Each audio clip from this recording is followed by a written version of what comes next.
Alltså jag är helt ärlig. För 3 år sedan eller 2 år sedan, eller jag kommer inte ens ihåg när det var, så bestämde jag för att jag skulle ta självmord. Jag skulle dö. Och då jag var helt övertygad att det var liksom det var den enda vägen ut. Alltså har man gått, i mitt huvud har jag gått så många gånger från att vara, alltså från den här perioden, från egentligen jag var 14 när jag hade min första relation, och du sabbar så många relationer med andra människor, och du känner deras känslor i hela din kropp, alltså i varenda por så känner du deras känslor, men ändå så säger du de här sakerna som gör att liksom, det blir oåterkalleligt att den här relationen liksom ska kunna återuppstå. Jag heter Jesper Åström och det här är mitt fuck up. Det handlar om att jag egentligen hela mitt liv så har jag lyckats sabba i princip varenda relation som jag har haft med andra människor. Jag tror att det började i att jag insåg som en 3-åring när jag var 14 att jag kunde avsluta relationer till människor för första gången. Och det var konstigt att kunna göra det. Men det var så här, jag vet inte. Jag startade tillsammans med ett gäng andra människor, eller ja, storyn är väl att de startade det här bolaget då 2010 och sen bjöd in mig. Vi startade en reklambyrå, eller de hade startat den här reklambyrån och jag kom in då som en clown, eller ja, digitalt.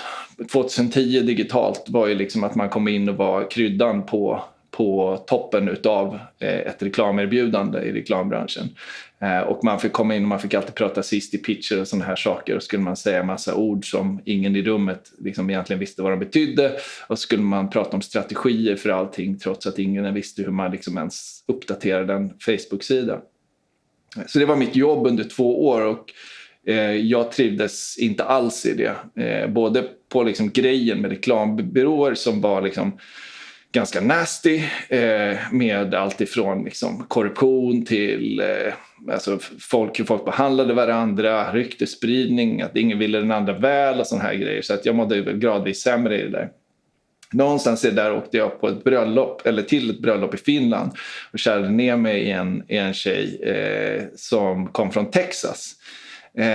Och det här är väl lite grann symptomatiskt då för mina relationer, att jag började med att bli otroligt passionerat kär och att jag då gör väldigt radikala förändringar i mitt liv.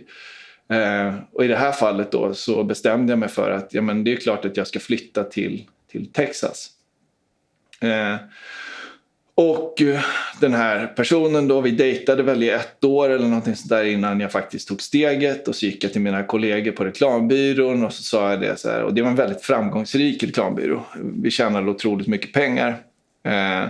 Och det var liksom det som var måttstocken på vad som var framgång. Men så sa jag det, jag säljer den här till er. Jag säljer mina delar till er och jag drar. För jag har blivit kär och jag ska flytta till Texas och jag ska gifta mig. Och det blev en beef och jag fick inte ut mina pengar, de kom senare och sånt där. Kontentan av det var att när jag väl kom till Texas så spelades det liksom i kondenserad form, spelades varenda relation jag har haft i hela mitt liv upp i den liksom, alltså jag kom dit, vi var förälskade, jag och den här tjejen.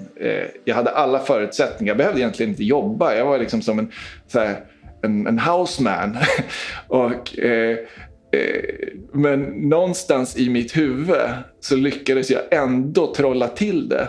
Så att kom de här tankarna in då när man började känna sig, för att hela mitt jobb då, alltså det jag hade som min trygghet, det var ju borta. Jag fick ju inte hjälpa till. I USA så får man ju inte jobba om man inte har något arbetsvisum. Jag var där på ett turistvisa. Jag började hitta på liksom att hon var otrogen mot mig. Vilket är det sjukaste i hela världen, för det fanns liksom ingen tid till det. Och jag började liksom inbilla mig det där på dagarna medan jag satt och liksom, kollade på fotboll. Jag blev liksom mer nedstämd och mer rutten och det blev bara, i och med att jag inte hade någonting att göra och hon alltid var busy, för hon drev värsta liksom, företagsrörelsen där. Så kände jag mig i princip värdelös. Eftersom jag inte kunde göra det där jag brukade tillföra värde. Vad som hände var egentligen att det tog inte mer än 4 månader innan jag åkte till min brorsa i LA och bestämde mig för att jag inte skulle vara tillsammans med den här tjejen längre. Det tog 4 månader, sen var det slut. Jag kommer hem till Sverige, har sagt hej då till alla mina kompisar i Sverige och kommer tillbaks. Det var nog en känsla av misslyckande som jag inte någonsin tidigare har upplevt.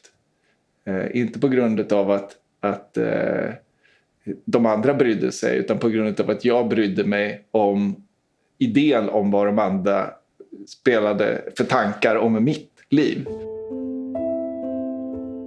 Det är den händelsen, när jag tänker på den så har den liksom någonstans definierats så jäkla mycket, både före och efter. Jag har liksom inte lärt mig någonting av den. Jag kan analysera den in i detalj 10 000 gånger. Jag kan tänka på alla de sakerna jag gjorde. Varför jag egentligen lämnade den här byrån. Vilket en viss typ av personer som gillar pengar tycker att det är ett fuck up att lämna den. Mitt största fuck up, det var att jag hittade på en massa saker i mitt eget huvud om den här relationen som gjorde att den inte höll. Och om jag misslyckas, eller i mitt huvud, det som hände var att jag upplevde att jag hade misslyckats, kastat bort status för kärleken, som det var cover story. Men jag hade kastat bort miserabelt liv mot hoppet om någonting bättre. Men när jag kom hem så blev det ju då blev det väldigt konstigt. Jag tror att åren där 2011 till 2015 innan jag landade med mina 2 nya företagspartners och landade med dem ordentligt, så då var det nog den sämsta versionen av mig själv jag någonsin har varit. Jag spelade poker. Det gick förvisso bra. Men så brände jag i princip alla de pengarna på... Jag kommer inte ihåg ens. Jag vet inte ens var de tog vägen. Jag kommer för nära människor och de kommer för nära mig. Och det är bättre om jag är helt själv, var min första tanke. Och när jag blev helt själv, då var jag både själv och i mitt huvud ensam då. För jag hade den här idén om att jag var ett jävla geni. Och då bestämde jag för att när jag själv var ensam, då spelar det ingen roll om jag lever. Så då tänkte jag, men då kan jag lika gärna ta livet av mig. Och då så bestämde jag mig hur och var och när och sådana här grejer. Sen så när jag väl skulle komma till kritan då, så jag vet inte om jag fegade ur eller vad det var, men jag hittade en rationell förklaring till att varför jag inte skulle göra det. Och det var då att jag istället för att göra det skulle göra allting som jag ville göra istället. Och om jag dog på kuppen så gör ju inte det någonting. För då är jag bara dött. Och det skulle jag ju göra ändå. Men då sket jag i att ta livet av mig. Och sen så de senaste 3 åren då, från 2017 till idag. Jag vet inte vad som har hänt, men det är som att jag lever på lånad tid hela tiden.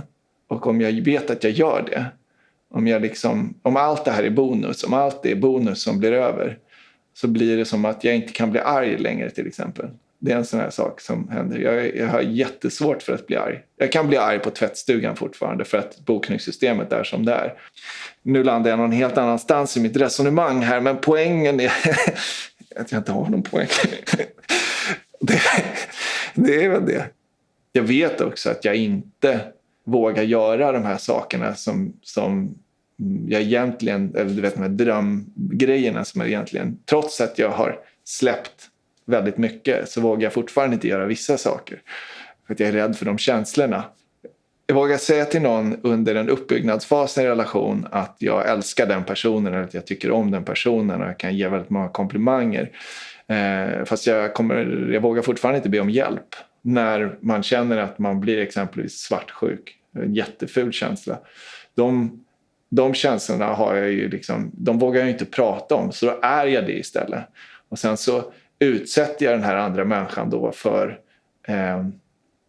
för den svartsjukan genom att fråga om den personen är eller om den personen är otrogen eller någonting sånt där. Och då rationaliserar jag det som att men jag är ju öppen med mina känslor för att jag frågar istället för att kanske gråta.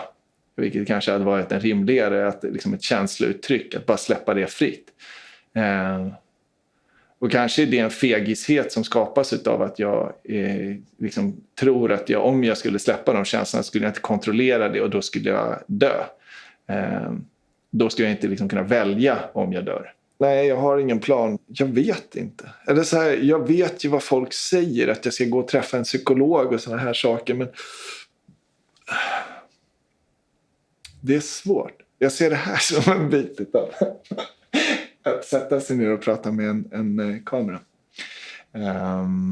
Jag tror att det är så jag kommer att bearbeta det. Att det finns vissa saker, vissa logiska så här, grejer som jag måste få ur mig och måste låta kring. Och det kanske låter konstigt, men jag har liksom alltid låtit så jävla mycket. Så att det är liksom så som jag har lärt mig att ta hand om saker. Och sen så, jag tror att min slutsats är väl i det där att jag ser mig själv som lite grann en funktion de kommande åren.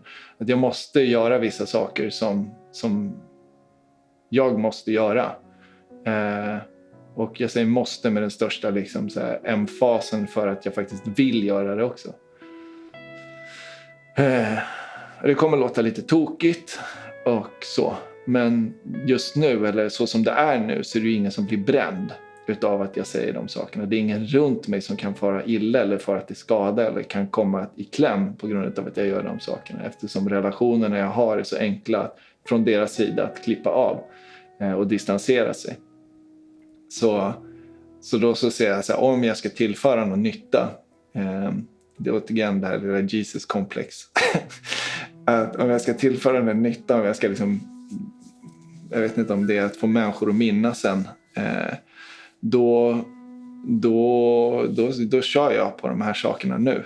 För nu finns det möjlighet att göra det utan att någon annan kommer i kläm. För det har jag gjort tillräckligt av back. Så att det är så som det kommer vara framåt. Nu kör vi. Så, vet inte. Men kanske. Jag vet inte om det här var något överhuvudtaget. Men det var bara en massa ord. Massa. Det var väldigt härligt. Ja, det. Lindsey-skiten har jag inte pratat om förut.